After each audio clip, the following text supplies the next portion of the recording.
you mentioned two choices that that we have, and I Well, kind of cut you off in the second one. So let's right, get back right. to that.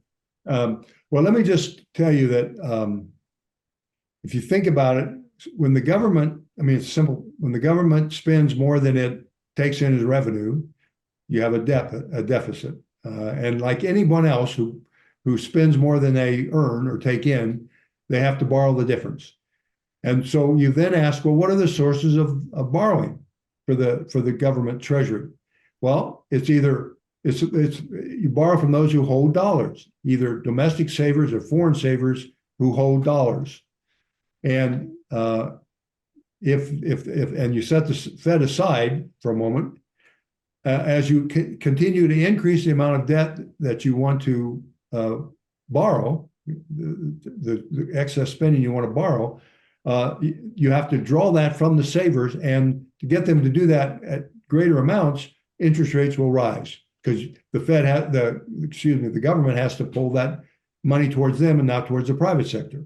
And so that's what you're doing. You raise interest rates rise. The government can ignore the higher interest rates because they'll just borrow more. But the private sector, you crowd out. Now, if you want to prevent interest rates from rising, at least temporarily, then you turn to the Federal Reserve and you say, we don't want interest rates to rise. And the Fed says, okay, we will buy that debt from you.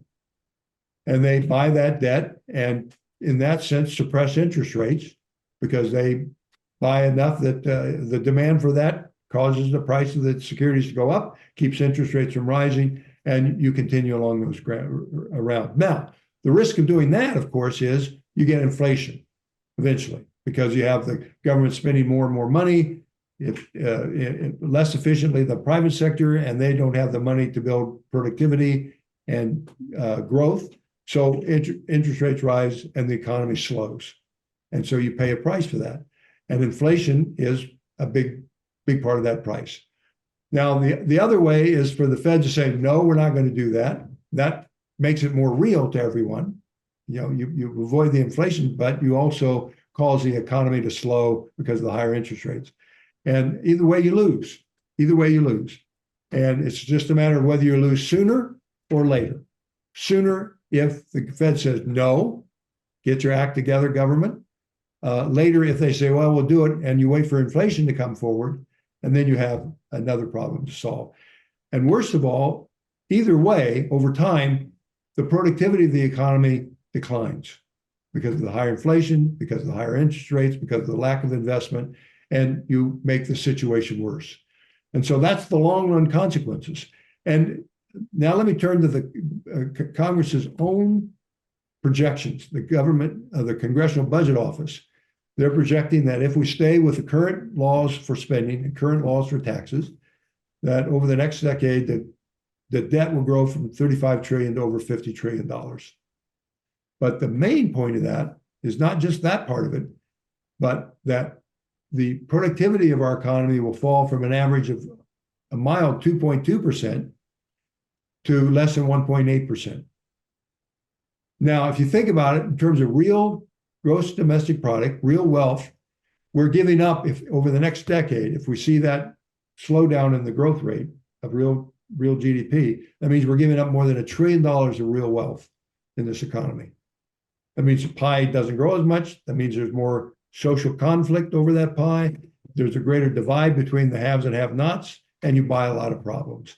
And that's what Congress ought to be thinking about today. And that's what the Fed ought to be thinking about. And I hope, at least behind closed doors, are saying to the Congress, this can't go on. You know, you've got to bring your debt and your deficit under control.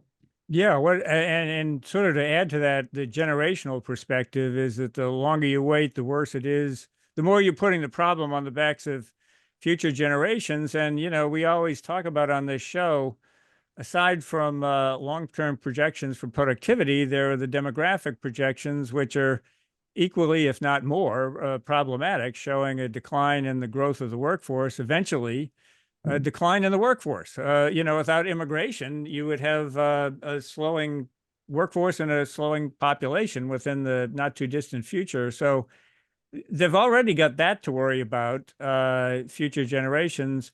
That's sort of baked in. And then if you have a greater debt burden and a smaller, relatively smaller economy to Right. finance that, you've got a real problem.